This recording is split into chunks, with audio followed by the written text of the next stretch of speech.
स्वर के भेद पढ़े। आज हम लोग पढ़ेंगे स्वरों की संख्या।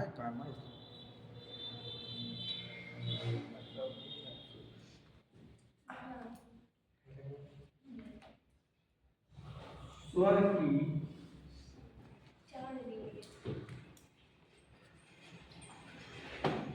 ये अधिकतर पूछा जाता है, अधिकतर पूछा जाता है कि स्वर कितने होते हैं। अधिकतर प्रश्न पेपरों में आता है कि स्वर कितने होते हैं। तो चलिए बात करेंगे, यदि पूछा जाए हिंदी की वर्णमाला कुल कितने स्वर हैं। एक प्रश्न ये होता है कि हिंदी की वर्णमाला में कुल कितने स्वर हैं। तो जब बात कुल कितने स्वरों की आए तो आपको उत्तर लिखना होगा 13। ये 13 कौन कौन से हैं? छोटा आ, बड़ा आ, छोटी ई, बड़ी ई, रे, उ, रे, ए आई, ओ औ, अं, आ। 1 2 3 4 5 6 7 8 9 10 11 12 13। ये कब हमें लिखना होगा? जब प्रश्न आता है कि हिंदी की वर्णमाला में कुल कितने स्वर, तो 13। अब प्रश्न है, हिंदी की वर्णमाला में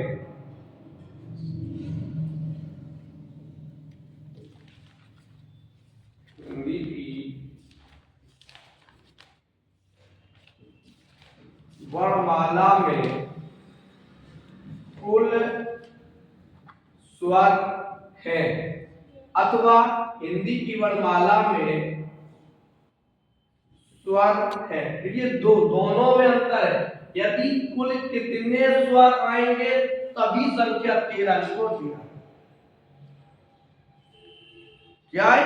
जैसे कोई पूछ दे कि आपके परिवार में कुल कितने लोग हैं, तो आप बाबा के भैया, चचा, दाऊ सबको ले लो। और पूछ दिया जाए कि आप के परिवार में कुल लोग हैं, कुल लोग, तो हमारे बाबा कि फिर हमारे पापा के बाद हमारे चाचा और हम फिर केवल अपने दादा, ये इसी प्रकार की है। तो हिंदी की वर्णमाला में कुल स्वर है या हिंदी की वर्णमाला में स्वर है, ये प्रश्न इस प्रश्न से अलग है।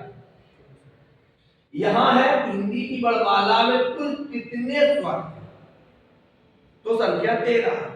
हिंदी की वर्णमाला में कुल स्वर है या हिंदी की वर्णमाला में स्वरों की संख्या है या हिंदी की वर्णमाला में स्वर है, तब आपकी संख्या होगी 11। वो संख्या कौन कौन सी होगी?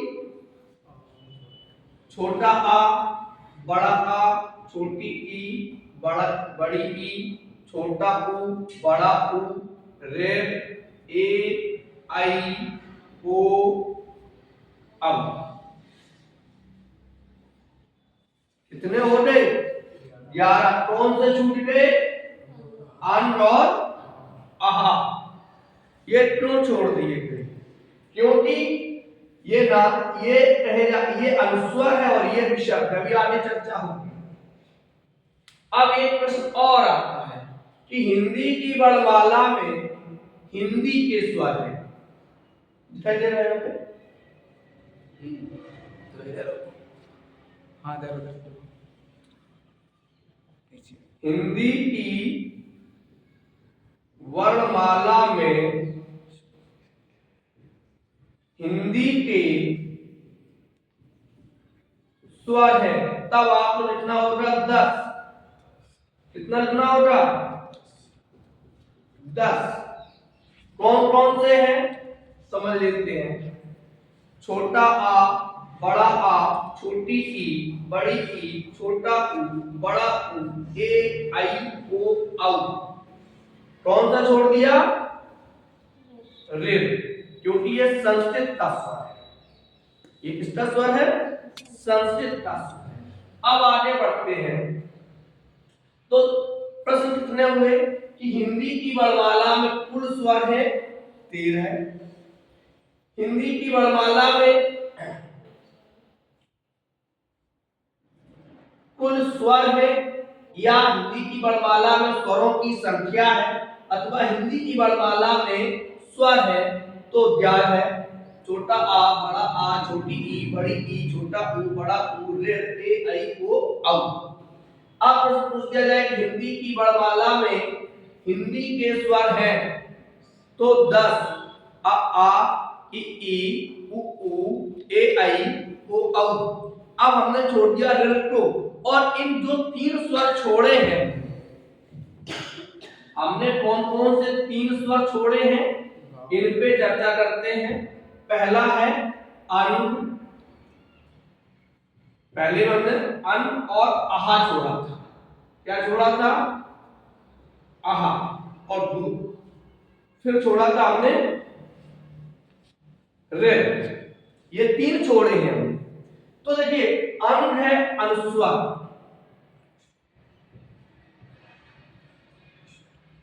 अन क्या है? अनुस्वर। वे ध्वनियां जो केवल नाक के स्वर से बोली जाती है, इसका उच्चारण होता है केवल नाक के स्वर से, वो अन है। आहा विसर्ग, जिसके उच्चारण में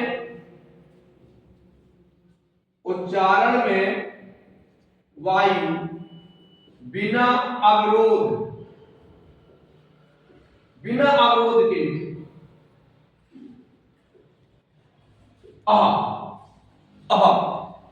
देखो अन अह, वायु कैसे निकल रही है? बिना विरोध के, मतलब कोई रुकावट नहीं। ये दोनों मिलाके कहे जाते हैं अयोज वह, योज वह। अब बात आती है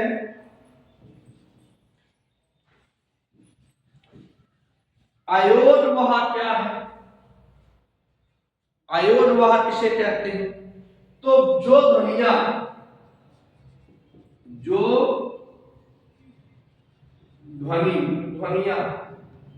ना स्वर में हो ना व्यंजन में हो, ना स्वर में हो ना व्यंजन में हो, वह माने धोना, फिर भी ढोई जाती है, फिर भी चलन में है, उन्हें अयोज वह कहते हैं। जो केवल नाक के स्वर से बोले जाते हैं उन्हें अंग कहते हैं।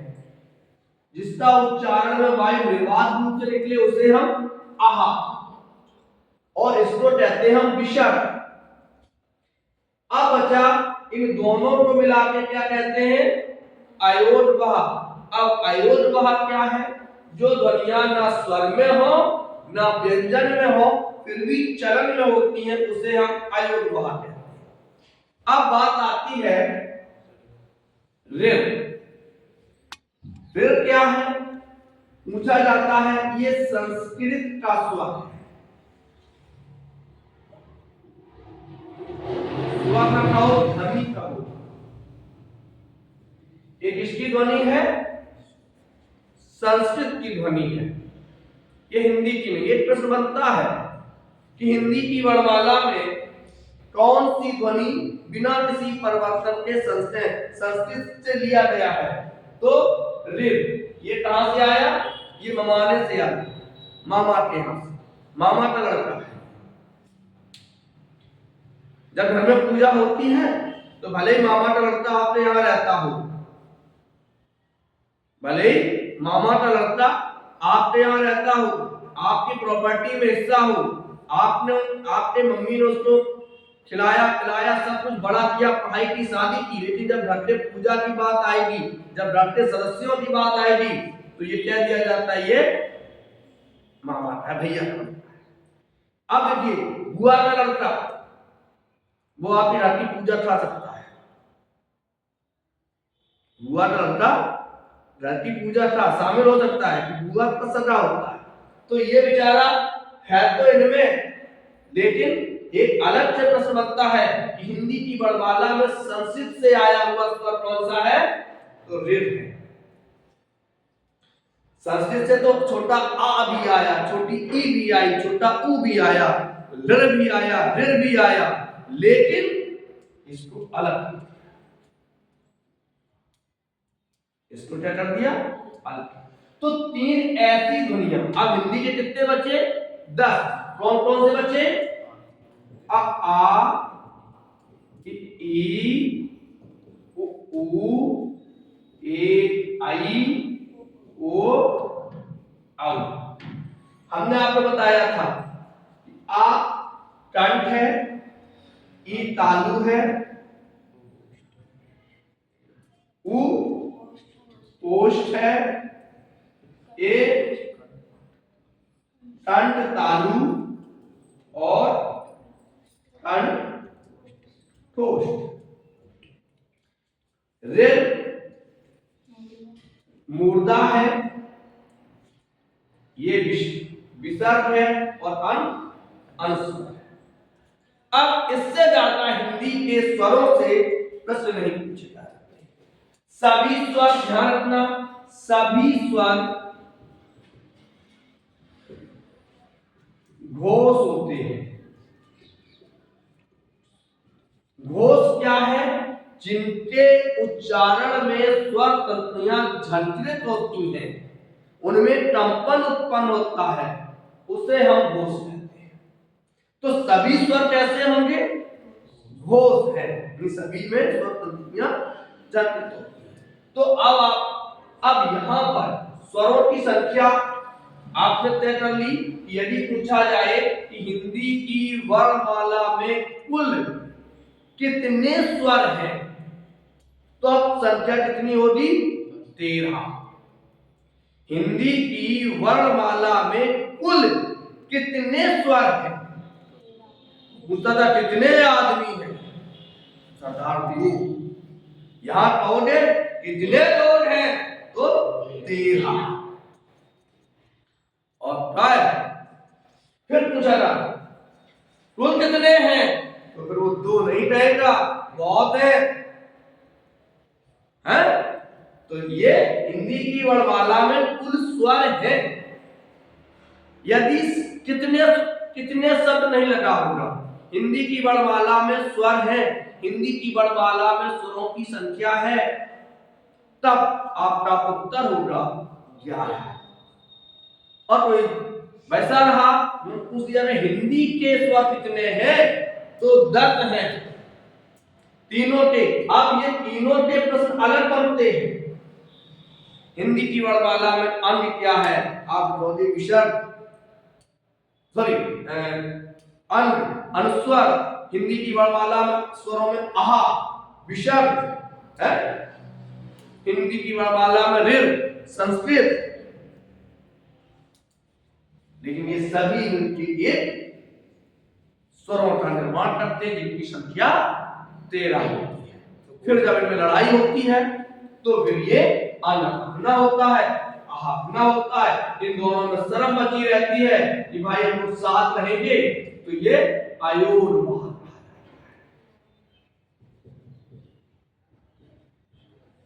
आ माने नहीं, योद माने जोड़े जाए, जो न स्वर में जोड़े जाए न व्यंजन में जोड़े जाए, उन्हें हम आयोर। संस्कृत का स्वर रे। अब आपके स्वर पूरी तरीके से कंप्लीट हो गए। कैसे हो गए? पूरी तरीके से। कल हम लोग व्यंजन पे चर्चा करेंगे। किस पे करेंगे? व्यंजन पे चर्चा करेंगे। तब तक चलिए राम।